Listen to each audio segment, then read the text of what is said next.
to Paddlecast with Betsy and Billy. On Paddlecast, we talk to and about paddlers who are pushing limits, paddlers who are pushing their own limits and pushing the limits of paddle sports. Welcome to this week's paddling news from around the world. We have a lot to cover today between the second Sprint Canoe World Cup of the season in Poznan, Poland, and the Barcelona World SUP Festival, amongst other paddling news. But in honor of the interview that we just published with world champion surfski paddler Kira Bester on Monday, let's start today with the surfski news. So, Billy, last weekend was Molokai. What happened? So the Molokai happened yesterday. There were record times in both the women's and the men's class. Really exciting racing. Danielle Richards, nee Mackenzie, won the ladies' race in 3:35. She took 13 minutes off the ladies' record, which is massive. After the race, she said, "I had a few pinch me moments out in the channel, beautiful water, technical paddling, and surfing the runners. The body felt really good throughout. And with 15K to go, I started to push hard for the record time." I mean, yeah, that's pretty cool, isn't it? To take 13 minutes off the ladies' record. That's incredible. Yeah. You wouldn't, she must have been, she must have been ahead of it with 15K to go. I think with 15K to go, she was probably like, how much time can I take out of it? So, yeah, really impressive. I loved hearing from Kira when we spoke with her about how Danielle is one of her heroes. And she's definitely looking to Danielle's progression from surfski to sprint and now back to surfski, where obviously the time that Danielle spent doing a bit of sprint over the last couple of years has not hurt her surfski performance based on that result in Molokai. Really, really excited to see Danny and Kira face off in Durban later this year too. That's a pretty big marker, isn't it? Your form heading into Durban. So big result. She had a really dominant performance. The racing was much closer in the men's race, extremely close. Pat Dolan and Cory Hill were trading the lead on runs. They were switching lines most of the race. It was neck and neck, even as far as China walls. Pat Dolan coming out as the winner in a new record time of 3 hours, 9 minutes and 44 seconds. And that was only 35 seconds ahead of Cory. Now, following this race is really hard. So I woke up this morning and, I caught up most of it on Cory's Instagram story. And I mean, yeah, it must have been so tense on those escort boats because they were neck and neck from a long way out, all the way. They were neck and neck all the way. Amazing. That's incredible. And I mean, over, more than 3 hours, that kind of distance out on the big ocean waves too. It's hard to, like, when you're neck and neck like that, every single wave makes a difference. Yeah, no, they were at one point, if someone got some better runs, they were ahead. And then, someone would get some nicer runs and then they'd be ahead. It really was. They were changing the lead all the time. And, that pace, that's 3:30 pace for 52K, full send. I mean, that's nuts. Yeah, that's seriously quick. I mean, to put that into context, someone sent me a screenshot of their downwind in England this weekend, and they were really happy that they put together a couple of kilometers at that pace. I mean, obviously the conditions aren't the same, but to do that for that length of time, you're amazing athletes. And but you do have to have the conditions, and the conditions were perfect. People were talking about the possibility of a record going from a good few days out once the forecast was sort of confirmed. It was great racing. Interestingly, Pat is the first Hawaiian winner since 1978, and we discussed the importance of course prep and research in the preview. And it just proves that he had that local knowledge.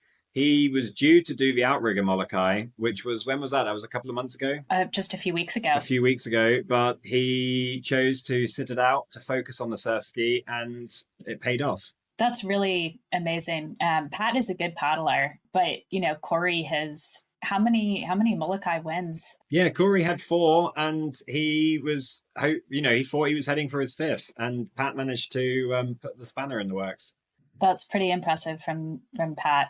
But there is an issue with the depth of the field. There was, quite low entries compared to pre-COVID times. There were a lot more entries pre-COVID. It'd be nice to see the surf ski entries, go up again to those levels.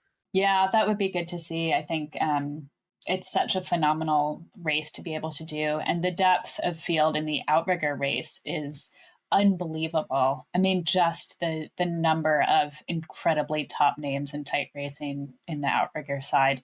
It'd be really nice to see that in surf ski. Yeah, I mean, it just logistically, it's a hard one to go to, isn't it? I would love to go. Yeah. But, what am I looking at? $5,000 to go? Yeah.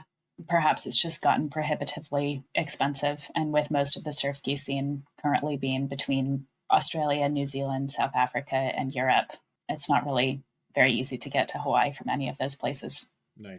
Still good racing and exciting to have those records broken. Maybe the amazing. Broken records will spur more competitiveness next year. Yeah, maybe. So I didn't watch Poznan as much as I managed to watch the World Cup last weekend, but I know you did. So can you tell me your standout performances from the World Cup? Yeah, absolutely. There was some really good racing in Poznan. It was the second Sprint Canoe World Cup of the season and the first for the Paracanoe athletes. So it's great to see the para athletes back out there for the first time racing each other since the Paris Olympics last year. But yeah, definitely some really good performances. I would say mostly the level in Poznan was similar to Szeged, if not perhaps very slightly lower. But then there was at least one notable name who was racing in Poznan who was not in Szeged. So still some pretty good races, some pretty windy conditions out there on the course at times. Which I think we may have mentioned in our preview. Poznan is known as a pretty windy course. The first standout, I would say, was Anna Pulawska, again, the Polish athlete. She's flying, isn't she? Oh my God. She is having a phenomenal season so far. She's really a teamboat paddler who has come into her own in the K1 this year.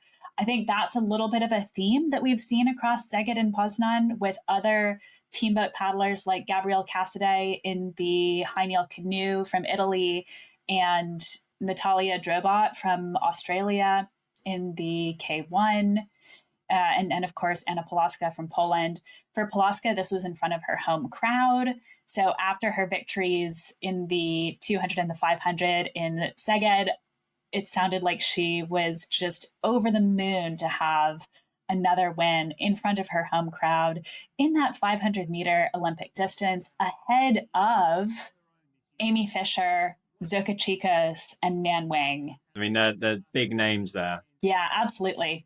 And it was actually the Dutch paddler, Selma Koning, in the 500-meter who finished second. So great race for Koning as well. And Aimee Fisher took the bronze in the 500. That was Fisher, Csikos, and Wang, gold, silver, bronze in the 1,000-meter race, which I would say is about what we expected after Szeged. But yeah, really phenomenal results for Pulawska. And maybe we'll see more K1 paddling from Pulawska coming into this Olympic cycle. Yeah, I didn't know that she was more of a crew boat paddler. That's really interesting. Yeah, she has Olympic medals in both the K2 and the K4. Nice. But maybe we'll see her with a medal in K1 in LA. Who knows? And speaking of K2 and the team boats, there was some unbelievable drama in semifinal number 2 in the K2 women's 500-meter race, where the Hungarian K2 of Pap and Voigt, who both have bronze medals from the K2 and the K4 in Paris, racing for Hungary, in their semifinal in Poznan, they capsized inches before the finish line and didn't cross the finish. And they got a DNF in their semi and didn't even make it to the finals. It was shocking. I don't know what happened there. But that was really, really surprising to see. It was tough conditions, but not really challenging enough to explain such top-end paddlers like that capsizing. Maybe they've changed something in their boat, and that's what happened. But that was really surprising to watch. But on the plus side in the K2, it meant that the Australian Natalia Drobot, another team paddler who's having a standout season, did manage to get the gold medal in the K2 women's 500 meter with her teammate, Kaylee Harlan. And right behind Natalia and Kaylee was Anna Pulawska with her teammate, Martina Klatt. Should we talk about the men? Yeah, let's talk about the men's 1,000 meters K1, because I thought Dostal was going to come through in the end, but he didn't quite have enough, did he? Yeah, it looked like he made his move just a little bit too late. So it looked fairly similar, I think, to that K1 men's 1,000 from Szeged, obviously without Hamish Lovemore this time. Dostal made his move pretty late and came away with the silver medal behind Balint Kopasz, who took another gold. I really thought that Agustin Vernice from Argentina was going to end up on the podium. He led that race for quite a while, but he just didn't have quite enough of a kick at the end, which is when we did see, of course, Dostal put his kick in. Yeah. And it was Jakob Thordsen from Germany who took that bronze medal. So pretty much the results that we expected, but still some excitement towards the end there. Yeah, I watched it. To be honest, the thing that surprised me most was the leg drive of Vernice. He really works his legs. Made me really think, crikey, I am lazy. Like my lower body just has a bit of time off when I'm in the boat. The last sort of standout, I mentioned that there was one paddler in particular who didn't race in Szeged and did turn up in Poznan. That was Liudmyla Luzan from Ukraine, who is one of the top women's high meal C1 paddlers. So she raced against Katie Vincent from Canada, who's the reigning Olympic champion. Katie missed out on a podium spot in the 200 meter Olympic distance in Szeged. So I think she came into Poznan with a little bit of fire under her. And she did take the win in both the 200 meter and 500 meter races in Poznan. So I think Katie will be very happy with that. It was Victoria Yarchevska, who was kind of the shock of Szeged, who was not racing in Poznan. So hard to say how that would have turned out if Yarchevska had been there. Liudmyla Luzan took silver in the 500 meter race right behind Katie. And then it was actually Luzan's compatriot, Iryna Fedoriv from Ukraine, who took silver in the 200 meter race, and Sophia Jensen from Canada, who took bronze. I really think Sophia Jensen is one of the top women's canoeists to look out for. She finished, I think, about 6th in the A final in Paris. She's still a pretty young athlete.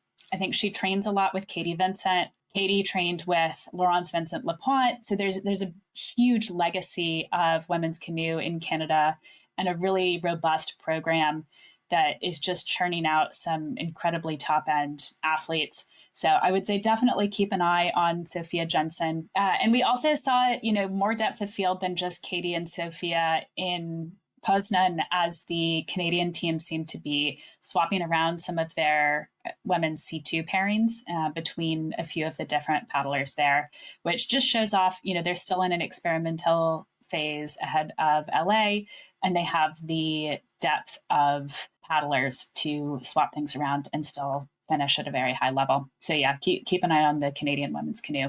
Oh, it's the perfect year to do it, really, isn't it? Because you can't qualify a boat for LA this year. You may as well have a play around, and then you can hit the ground running next year. Yeah, absolutely. Did you watch the 5K races, Billy?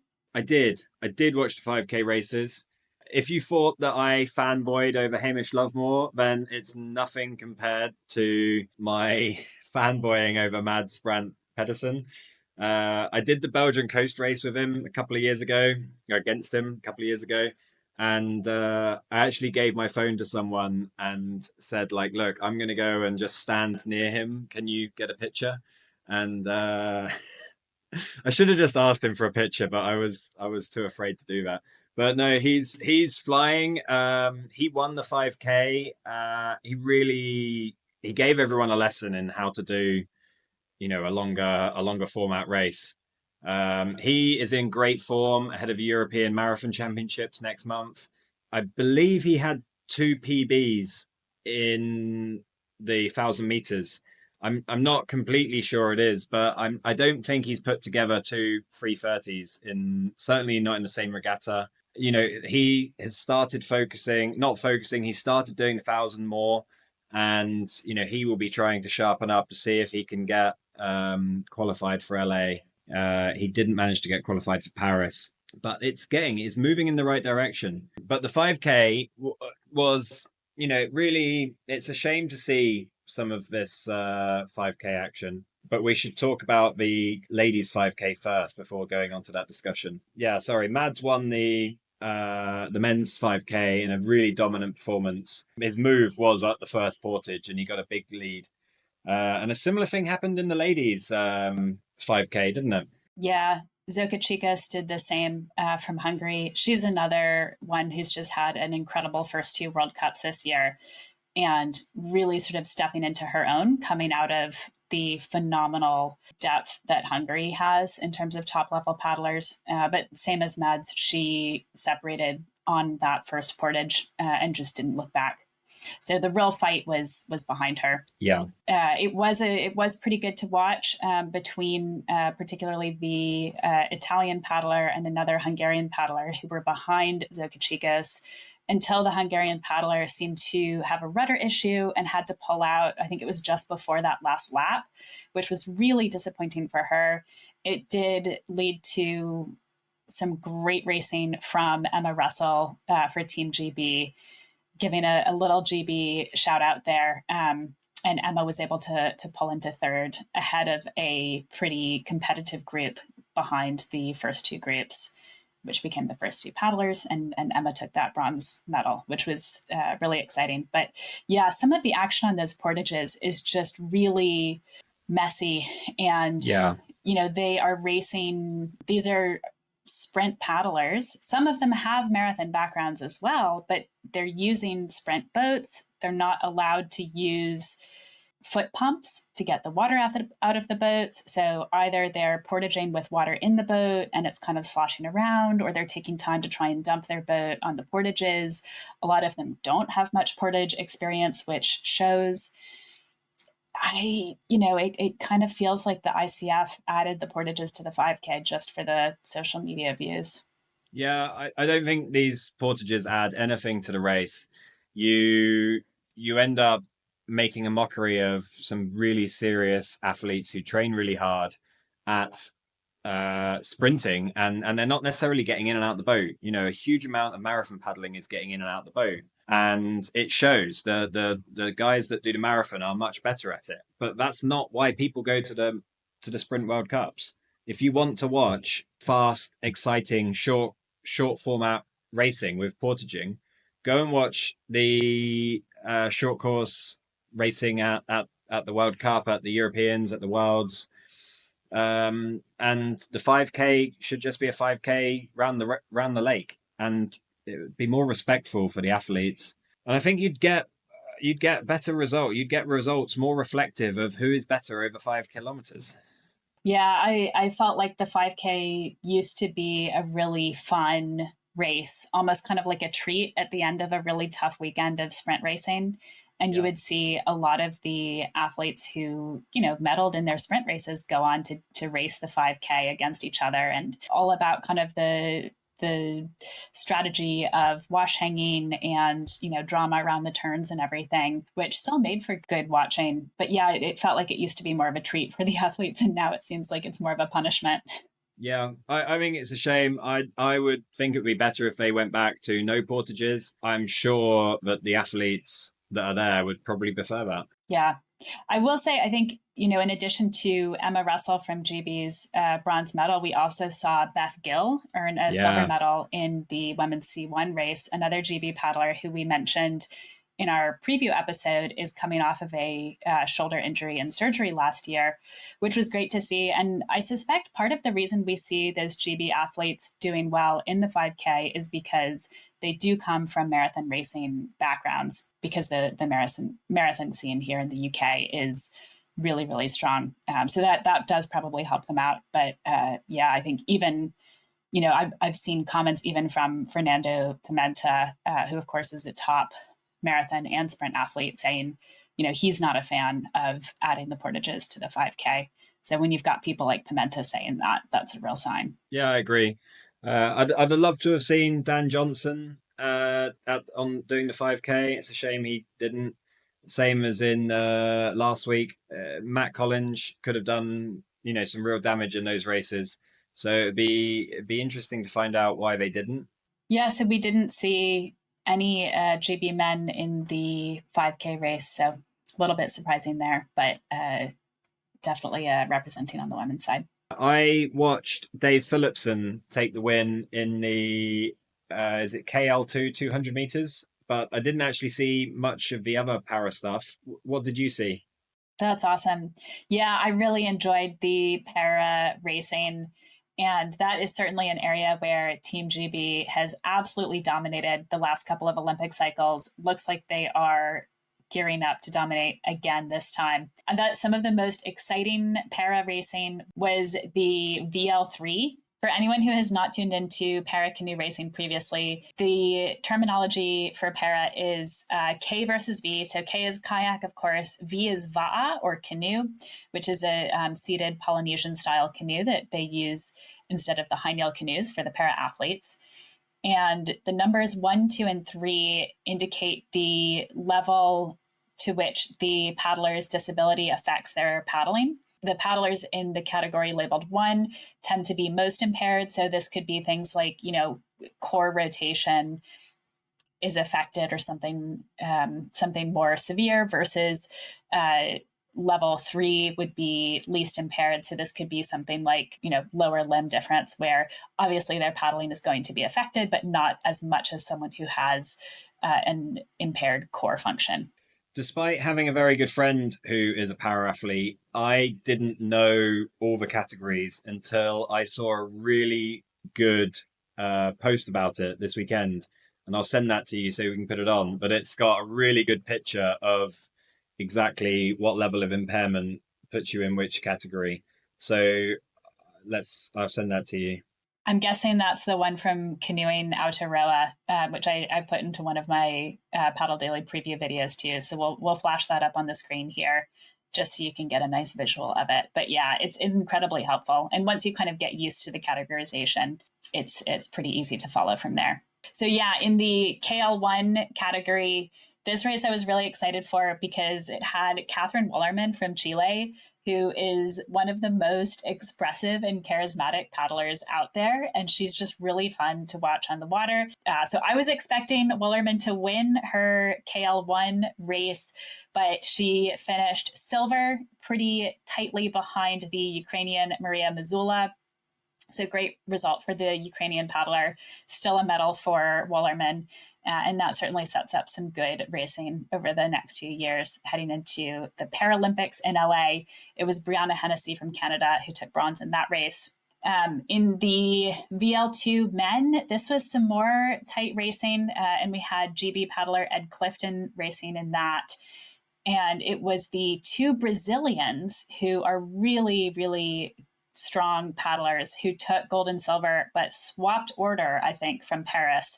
So it was Topolini in first and Rufino de Paulo in second, with the Portuguese Norberto Mourão in third. And Ed Clifton was fourth by only a tenth of a second. So great to see some good tight racing there. In KL3, it was Laura Sugar, who's the reigning Olympic champ from Team GB, who won that race. And it was ahead of Felicia Laberer from Germany in silver and Hope Gordon in bronze. Hope had a phenomenal race in the VL3. I think this was probably my favorite para race of the weekend to watch. I was expecting Charlotte Henshaw to win this because she is the reigning Olympic champ. And Charlotte actually got double golds in Paris because she won her kayak and her canoe race, which is just incredible. She's such a strong paddler. And it was Hope Gordon who won the VL3 race ahead of Charlotte by a pretty clear margin. She had a really strong start and then only gained ground from there to finish really solidly ahead of her teammate, Charlotte Henshaw. And Elia Charvet from France, who had a pretty good performance in the heats, took third place, but she actually tied for that bronze with Maria Jimenez from Spain. It looked like she had bronze locked up until just before the finish. She was going a little bit off course and maybe had to take a couple of steering strokes to get back on track. So happy that she didn't lose too much time there. But yeah, tied for bronze with Maria Jimenez and Erica Scarf from Canada in fourth. So great racing in the VL3. And if Charlotte Henshaw was disappointed by silver, which I'm sure she wasn't, because that's still what a great performance, and to finish behind Hope Gordon too, really fantastic. She did get her gold medal in the KL2 race, where she had a really dominant win, 4 seconds ahead of the next paddler. Before we finish up with stand-up paddleboarding, I think, Billy, you followed a couple of the South African marathon races that happened last weekend. Yeah, I had a big search for marathon races going on this weekend, and I only came up with 2 in South Africa, the Western Province Marathon Championships and the Eastern Cape Marathon Championships. They are smaller races, but it gives us a real good indication on who is going to go well at the South African Marathon Championships next month. And I mean, it's the usual suspects are in form. So Yuli Hart and Jade Wilson in the Western Province Kayak Marathon Championships both won K1 and they both won K2, which is, cool. Really big results. Yuli Hart will be going well ahead of Marathon Championships. He could well win it. However, trying to stop him will be the winner of the Eastern Cape Marathon Championships K1, Andrew Burkett, who also won the K2 overall win with Nikki Burkett, who also won her ladies K1. Yuli's K2 partner was Hank McGregor. So the big names are in form ahead of the South African Nationals. It sounds like the South African marathon champs are shaping up to be pretty exciting to watch. That'd be really good. Let's wrap it up with stand-up paddleboarding. So the last 5 weeks have been literally back-to-back races every single weekend for these top SUP paddlers. And last weekend was the Barcelona World SUP Fest. The long distance race there was part of the Euro Tour. So we saw some really, really big names and exciting matchups. The biggest news was that Marie Carmen Rivera from Puerto Rico finally beat Esperanza Barreras from Spain in that long distance race.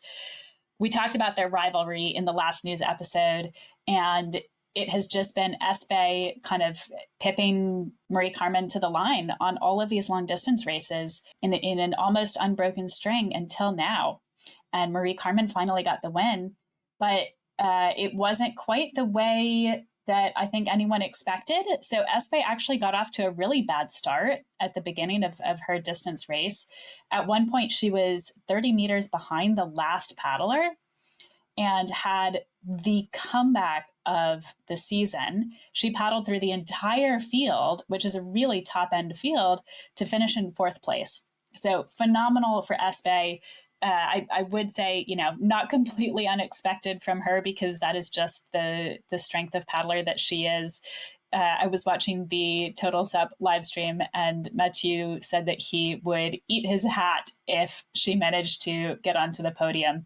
So luckily for him, she didn't quite manage to get on the podium.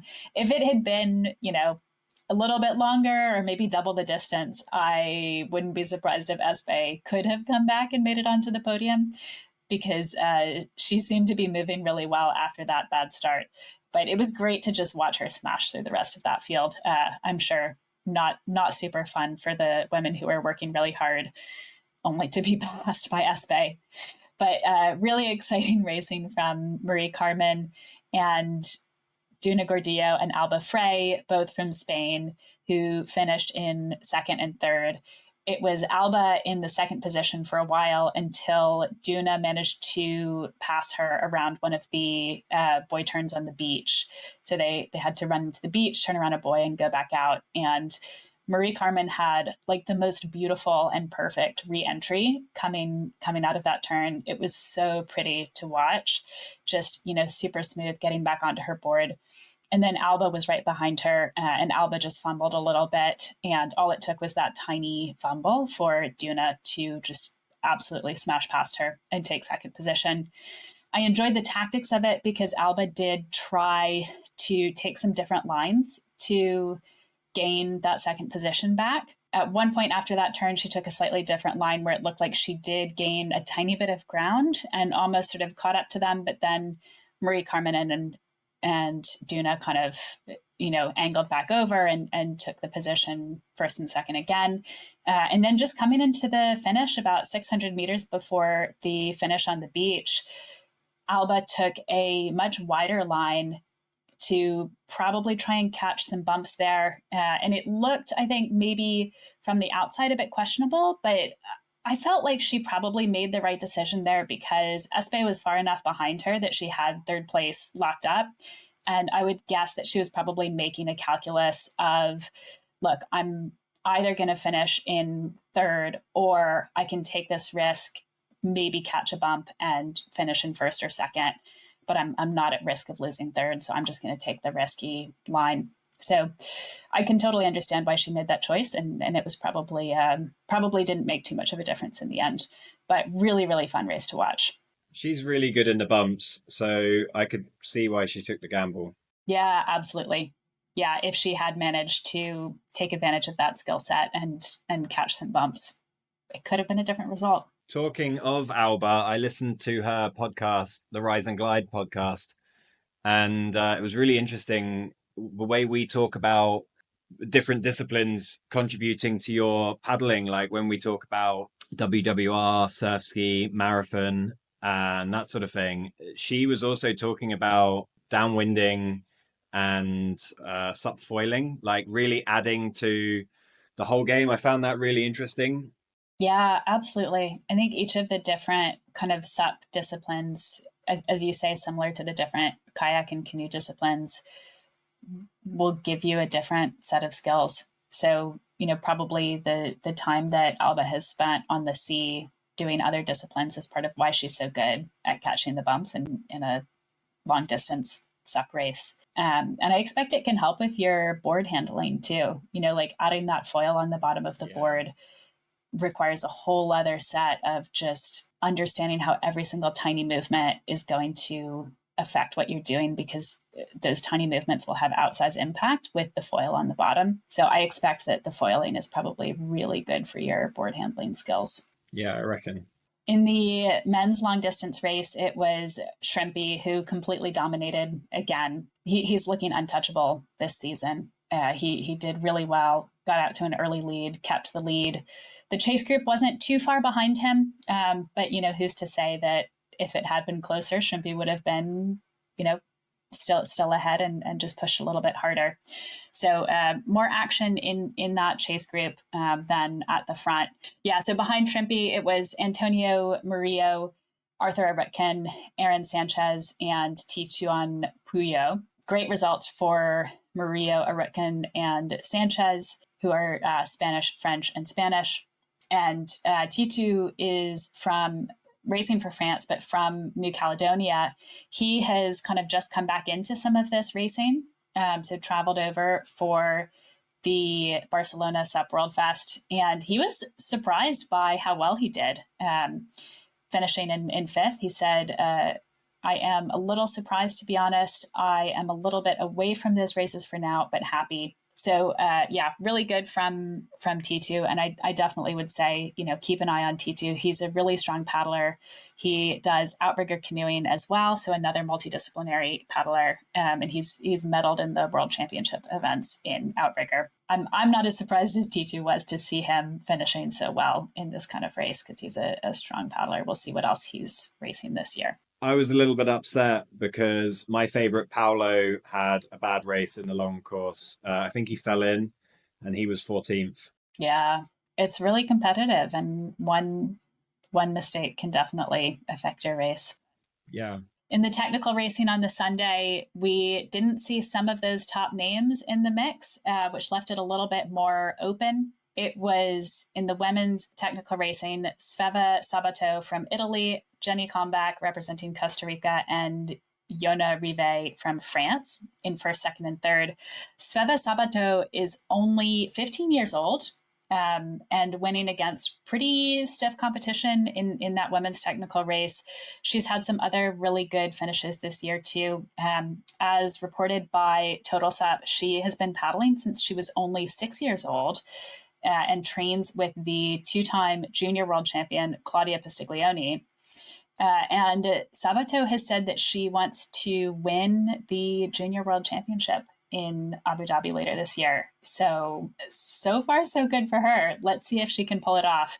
It's really tough competition between those junior women who are just incredibly quick. But yeah, definitely Sabato is one to watch out for. And in the men's racing for the technical, it was Eitan Brie from France, followed by Arthur Rutkin, also from France, and Sergio Cantarol from Spain. Some of these paddlers will take a break this weekend and get some very well-deserved rest. And some of the others will be racing at the Lake Rocks Festival in Austria, which is one of the ICF World Cup events for SUP from the 29th of May to the 1st of June.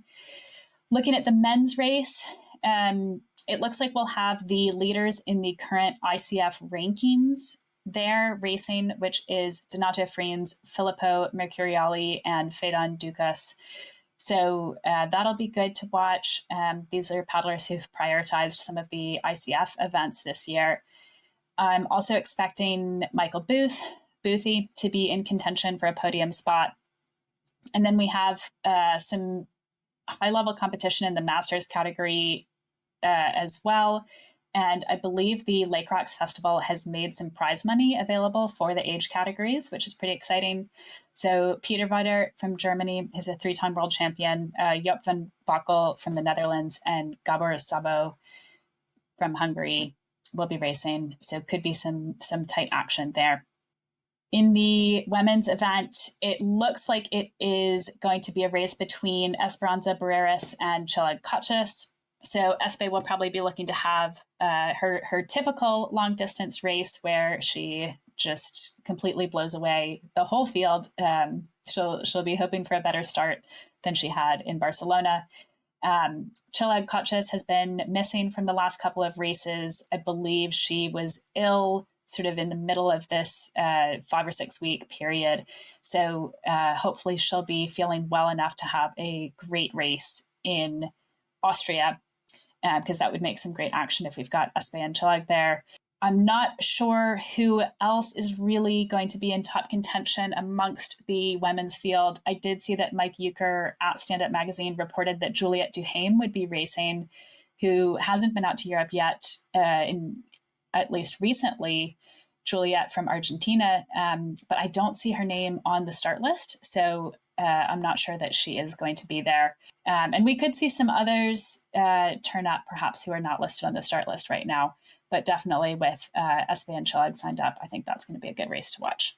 Boothie didn't go particularly well at Barcelona, so he'll need to sharpen up if he's going to get on the podium at Lake Rocks. Yeah, I think he's had maybe a little bit of a break from the international SUP racing recently.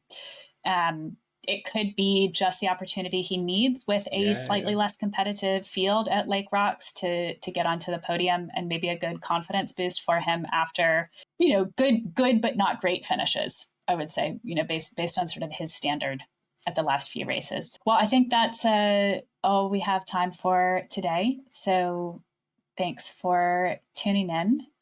Definitely go listen to our interview with Kira Bester, surfski world champion. If you haven't listened already, really what an amazing chat with Kira. She is a phenomenal paddler, really driven, and a name who, if you don't know already, you need to know her name.